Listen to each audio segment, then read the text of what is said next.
எல்லாருக்கும்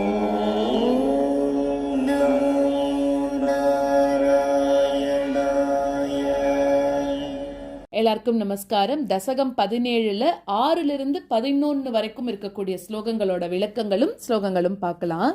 5வது ஸ்லோகத்தில் என்ன பார்த்தோம்? நம்ம 5 மாதம் உன்னையே நினச்சிட்டு தவம் பண்ணா அப்படின்னு பார்த்தோம் இல்லையா? அந்த தவம் எப்படி பண்ணான்னா, முதல் மாதம் தானாக உழக்கூடிய பழங்கள் அதை மட்டும் சாப்பிட்டு இருந்தானா.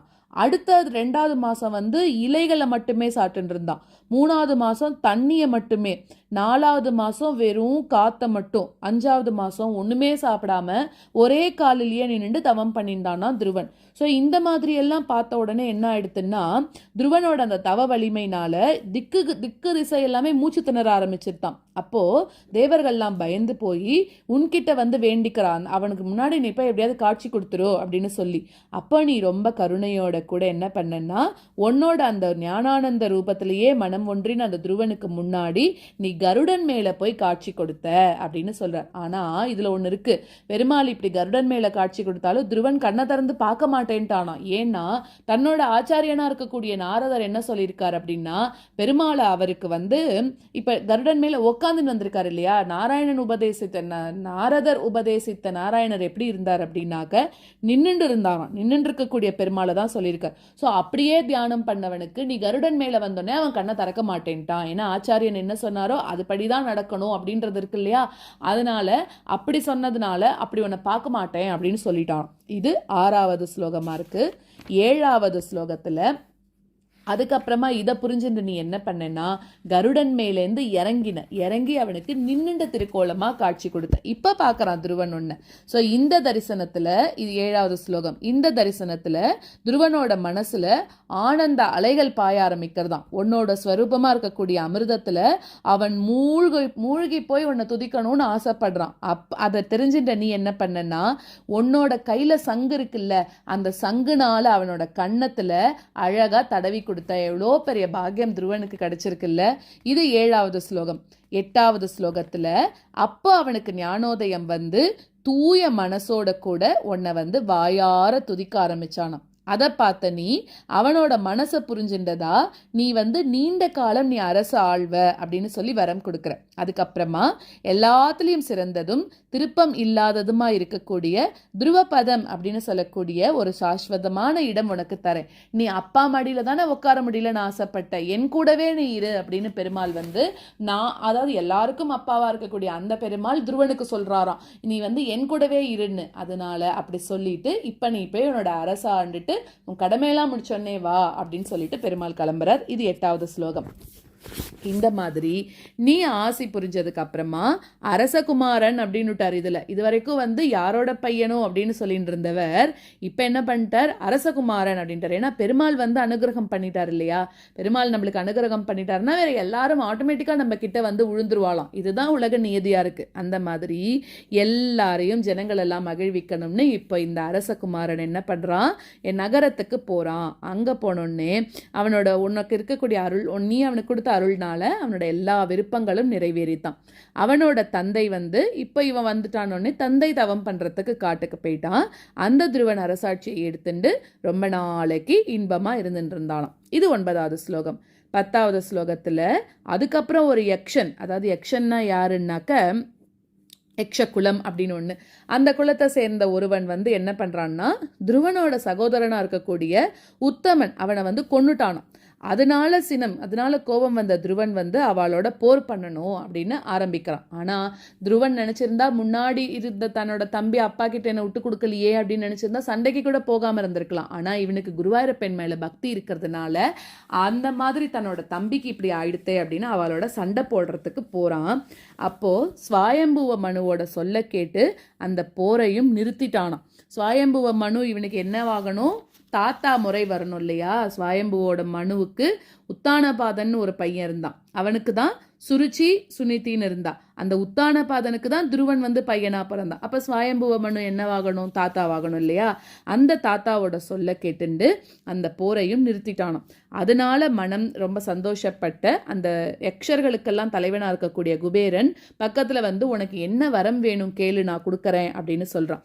அப்ப என்ன சொல்றான்னா, எனக்கு வேற எந்த வரமும் வேண்டாம், எனக்கு பெருமாள் கிட்ட ரொம்ப உறுதியோடு இருக்கக்கூடிய பக்தி ஒண்ணுத்தையே நீ கொடு அப்படின்னு வரம் கேட்கிறானா. அதையே வரமாகவும் வாங்கிக்கிறான். இது 10வது ஸ்லோகமாக இருக்கு. அடுத்ததாக 11வது ஸ்லோகத்துல பார்த்தோம் அப்படின்னாக்க, கடைசியா சொன்ன மாதிரி அவனோட கடமைகள்லாம் முடிச்சோடனே துருவன் என்ன பண்றான், தன்னோட தாயோட உன்னோட தொண்டர்கள் கொண்டு வந்த விமானத்துல, ஒரு விமானத்துல துருவபதம் போக போறான். ஆனா இதுல ஒண்ணு இருக்கு பாருங்க, அந்த துருவபதவிக்கு விமானத்துல போகும்போது யமதர்ம ராஜாவே என்ன சொல்றாராம், என்னோட தலைமையில உன்னோட திருவடி வச்சு இந்த விமானத்துல ஏறு அப்படின்னு சொல்றானா. தட் மீன்ஸ் என்ன சொல்ல வர்றாருன்னா, விஷ்ணு பக்தர்களுக்கு, பெருமாளை சரணாகதி பண்ணவாளுக்கு யமதர்மராஜனே அடிபணிவானாம். அவனே தனக்கு உங்களுக்கு செய்ய வேண்டிய எல்லா மரியாதையும் பண்ணி பெருமாள் கிட்ட கூட்டின்னு போவானோ. அதுதான் இந்த இடத்துல சொல்றா. ஸோ அந்த மாதிரி அங்கே போயின்னு இருக்கா விமானத்துல. அதுக்கு முன்னாடி பார்த்தா அவன் அம்மா பூ பெயிண்ட் இருக்கா துருவபதத்துக்கு இன்னொரு விமானத்துல. இது எப்படி சாத்தியமாச்சு அப்படின்னாக்கா, ஏன்னா அப்ப நம்ம முன்னாடி சொன்னோம் இல்லையா, அவ அம்மா அந்த குழந்தைக்கு பக்தி மார்க்கத்துல போக வச்சா அப்படின்னு சொல்லிட்டு சொன்னோம்ல. நீ போய் சண்டை போடுன்னு சொல்லாம பெருமாள் இருக்காரு நம்மளுக்கு, நீ போய் பெருமாளை நினைச்சு தவம் பண்ணுன்னு தன்னோட குழந்தைக்கு அறிவுரை சொன்னா இல்லையா. என்ன சொல்ல வரா அப்படின்னாக்க, பக்தி பண்றவனை விட அந்த பக்தியை தூண்டுறா பத்தேலா, அவளுக்கு அதிக பலன் கிடைக்குமா. பக்தி பண்ணு, இந்த வழியில பக்தி பண்ணு அப்படின்னு வழிகள் சொல்லி கொடுக்குறோம் இல்லையா நம்ம, அவளுக்கு பலன் இன்னும் அதிகமாக கொடுப்பாராம் பெருமாள். அதனால அம்மா தன்னோட பையனுக்கு பக்தி பண்ணுன்னு சொல்லி கொடுத்ததுனால தான் இந்த மாதிரி இவனுக்கு இப்போ துருவபதம் கிடைச்சிருக்கு அப்படின்னு சொல்றா. ஸோ பக்தியை சொல்லி கொடுத்தவாளுக்கு துருவபதம் அப்படின்னு சொல்றா. ஸோ அந்த மாதிரி அங்கேயே நீ பேரின்பத்தோட இருக்க அப்படின்றார். இப்பவும் சொல்றார், பிரசன்ட்ல சொல்றார், துருவபதத்துல நீ இப்பவும் இருந்துட்டு இருக்க அப்படின்றார். ஸோ அந்த மாதிரி உன்னோட அடியார்களை காக்கிறதுல ரொம்பவும் இலகிய உள்ளத்தோட இருக்கக்கூடிய நீதான் என்னோட நோய்களோட கூட்டங்களையும் விளக்கணும் அப்படின்னு பட்டத்ரி பிரார்த்திச்சுண்டு இந்த துருவ சரித்தம் அப்படின்னு சொல்லக்கூடிய ஒரு சரித்தத்தை நிறைவு பண்றார்.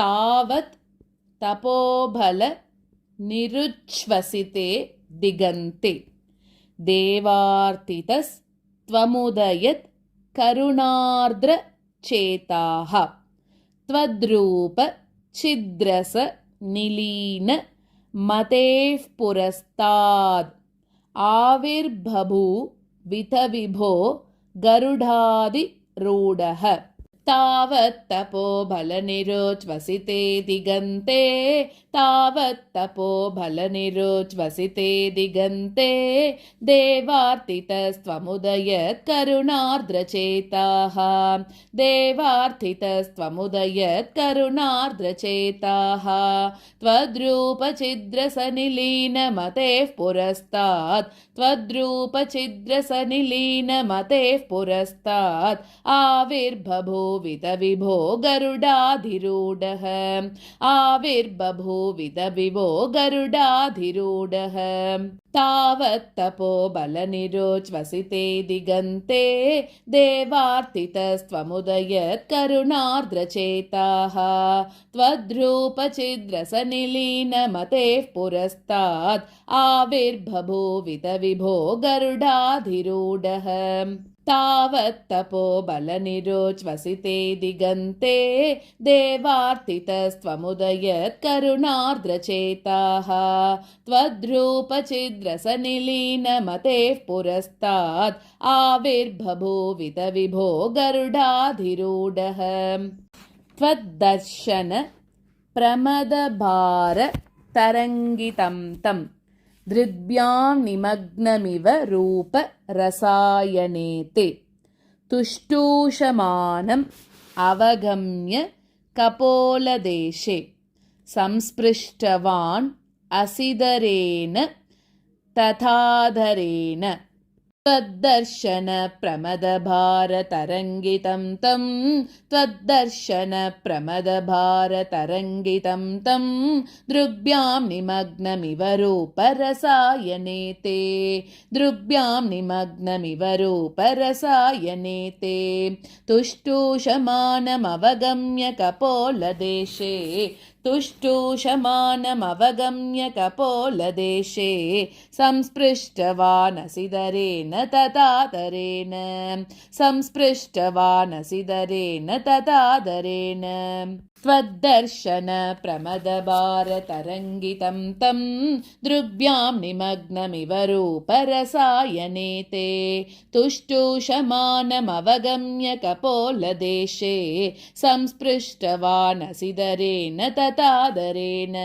त्वद्दर्शन प्रमदभारतरङ्गितं तं दृग्भ्यां निमग्नमिव रूपरसायने ते तुष्टूषमानमवगम्य कपोलदेशे संस्पृष्टवानसिदरेण ततादरेण तावद्विबोध विमलं प्रणुवन्तमेनम् आभाषतास्त्वमवगम्य तदीयभावं राज्यं चिरं समनुभूय भजस्व भूयः सर्वोत्तरं ध्रुवपदं विनिवृत्तिहीनम् तावद्विबोधविमलं प्रणुवन्तमेनं तावद्विबोधविमलं प्रणुवन्तमेनम् आभाषतास्त्वमवगम्य तदीयभावम् आभाषतास्त्वमवगम्य तदीयभावं राज्यं चिरं समनुभूय भजस्व भूयः राज्यं चिरं समनुभूय भजस्व भूयः सर्वोत्तरं ध्रुवपदं विनिवृत्तिहीनं सर्वोत्तरं ध्रुवपदं विनिवृत्तिहीनं तावद्विबोधविमलं प्रणुवन्तमेनम् आभाषतास्त्वमवगम्य तदीयभावं राज्यं चिरं समनुभूय भजस्व भूयः सर्वोत्तरं ध्रुवपदं विनिवृत्तिहीनं तावद्विबोधविमलं प्रणुवन्तमेनम् आभाषतास्त्वमवगम्य तदीयभावं राज्यं चिरं समनुभूय भजस्व भूयः सर्वोत्तरं ध्रुवपदं विनिवृत्तिहीनम् इत्यूचिषि त्वयि गते नृपनन्दनोऽसौ आनन्दिता किल जनो नगरीमुपेतः रेमे चिरं भवदनुग्रह पूर्णकामः ताते गते च वनमा धृतराज्यभारः इत्योचिषि त्वयि गते नृपनन्दनोऽसौ इत्योचिषि त्वयि गते नृपनन्दनोऽसौ आनन्दिता किल जनो नगरीमुपेतः आनन्दिता किल जनो नगरीमुपेतः रेमे चिरं भवदनुग्रहपूर्णकामः रेमे चिरं भवदनुग्रहपूर्णकामः ताते गते च वनमादृतराज्यभारः ताते गते च वनमादृतराज्यभारः इत्योचिषि त्वयि गते नृपनन्दनोऽसौ आनन्दिता किल जनो नगरीमुपेतः रेमे चिरं भवदनुग्रहपूर्णकामः ताते गते च वनमादृतराज्यभारः इत्योचिषि त्वयि गते नृपनन्दनोऽसौ आनन्दिता किल जनो नगरीमुपेतः रेमे चिरं भवदनुग्रहपूर्णकामः ताते गते च वनमादृतराज्यभारः यक्षेण देव निहते पुनरुत्तमेऽस्मिन् यक्षैस्स युद्ध निरतो विरतो मनोक्त्या शान्त्या प्रसन्न हृदयात् धनदात् उपेतात्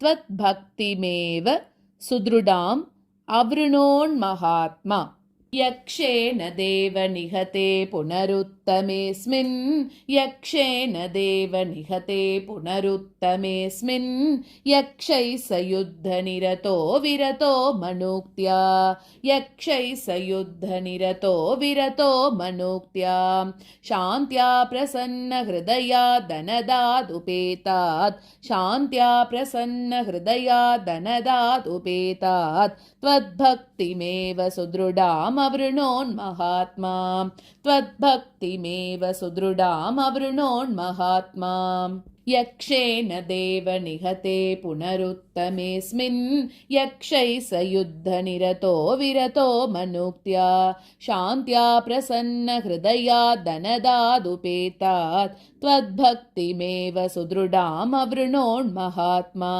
यक्षेण देव निहते पुनरुत्तमेऽस्मिन् यक्षैः स युद्धनिरतो विरतो मनुक्त्या शान्त्या प्रसन्नहृदया धनदादुपेतात् त्वद्भक्तिमेव सुदृढामवृणोन्महात्मा अन्ते भवत् पुरुषनीत विमानयातः मात्रासमं ध्रुवपदे मुदितोऽयमास्ते एवं स्वभृत्य जनपालन लोलदीस्त्वं वातालयाधिप निरुन्धि ममामयौगान् अन्ते भवत्पुरुषनीत विमानयातः अन्ते भवत्पुरुषनीत विमानयातः मात्रासमं ध्रुवपदे मुदितो यमास्ते मात्रासमं ध्रुवपदे मुदितो